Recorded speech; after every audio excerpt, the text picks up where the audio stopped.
পড়াশোনা আমাদেরকে করতে হবে, কিন্তু পড়াশোনাতেই যে সফল হতে হবে এর কোনো মানে নেই।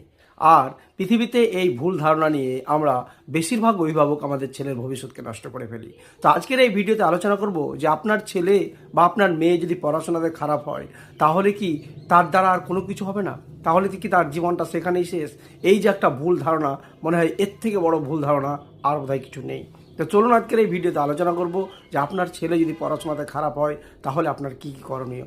দেখুন, একটা ছেলে যখন জন্মগ্রহণ করে বা একটা মেয়ে যখন জন্মগ্রহণ করে তখন সে পড়াশোনাতেই যে ভালো হবে এই ট্যালেন্ট নিয়ে কিন্তু কেউ জন্মগ্রহণ করে না। কারণ একটা বাচ্চা যখন জন্মগ্রহণ করে তখন তার মধ্যে এক একটা বাচ্চার এক একটা রকম ট্যালেন্ট নিয়ে জন্মগ্রহণ করে। কেউ পড়াশোনাতে ভালো হয়, কেউ খেলাধুলাতে ভালো হয়, কেউ গানে ভালো হয়, কেউ নাচে ভালো হয়। অর্থাৎ একটা বিভিন্ন রকম দিক নিয়ে কিন্তু এক একটা ছেলে এক এক রকমভাবে জন্মগ্রহণ করে। তাই আমাদের উচিত যে যখন সেই বাচ্চা যখন ছোটোবেলা থেকেই যখন পড়াশোনার সঙ্গে সঙ্গে তাকে লক্ষ্য রাখতে হবে তার অন্য কোন দিকে তার আগ্রহ বেশি।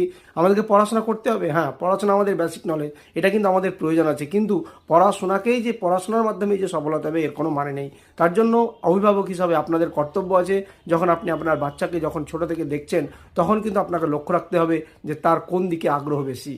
আর আমরা যখন দেখব যে যে যে কোনো বাচ্চা বা যে কোনো মেয়ের ক্ষেত্রে আগ্রহের সঙ্গে যদি কোনো কাজ করতে পারে, অর্থাৎ যেদিকে তার আগ্রহ থাকবে সেদিকে তাকে যদি সুযোগ দেওয়া হয় অবশ্যই সে কিন্তু একদিন বড় হবে এবং অবশ্যই সফলতা অর্জন করতে পারবে। তাই আমরা কি করি, আমরা কিন্তু অনেক বাবা মা কী করি যে জোর করে ছেলেদেরকে কিন্তু পড়াশোনাটাই চাপিয়ে দিই, অর্থাৎ পড়াশোনার বাইরে অন্য কোনো সুযোগ আমরা হয়তো তাদেরকে আর দিতে চাই না।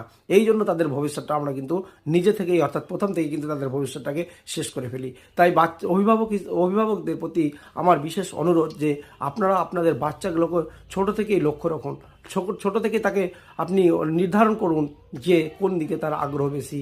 সে দেখুন যদি তার ক্রিকেট খেলার দিকে তার আগ্রহ বেশি অবশ্যই তাকে ক্রিকেট খেলার সুযোগ দিবেন। যদি ফুটবল খেলাতে তার আগ্রহ বেশি থাকে অবশ্যই ফুটবল খেলার সুযোগ দিবেন। সে যদি গান করতে ভালোবাসে অবশ্যই তাকে গান করার সুযোগ দিবেন। তার আগ্রহটাকে কিন্তু আপনাকে হত্যা করলে হবে না, বা তার আগ্রহটাকে কিন্তু শেষ করলে হবে না। তার আগ্রহটাকে লক্ষ্য রেখে কিন্তু তাকে সেই সুযোগ দিতে হবে।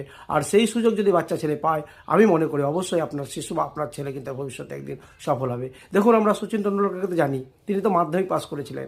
তাহলে তার বাবা মা যদি ভাবতো যে তাকে মাধ্যমিক পাস করে বা তাকে পড়াশোনাতেই তাকে সফল হতে হবে তাহলে হয়তো সচিন তেন্ডুলকরকে আমরা আজ এইভাবে দেখতে পেতাম না। তাই আমার সমস্ত অভিভাবকের প্রতি বিশেষ অনুরোধ, আপনারা আপনার বাচ্চাদেরকে, আপনার মেয়েদেরকে আপনারা লক্ষ্য রাখবেন কোন দিকে তার আগ্রহ বেশি এবং তার আগ্রহকে প্রাধান্য দিয়ে তাকে সুযোগ দিন।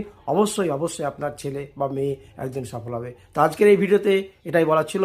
যদি আমার ভিডিও ভালো লাগে আমার পেজটাকে ফলো করে পাশে রাখবেন। ধন্যবাদ।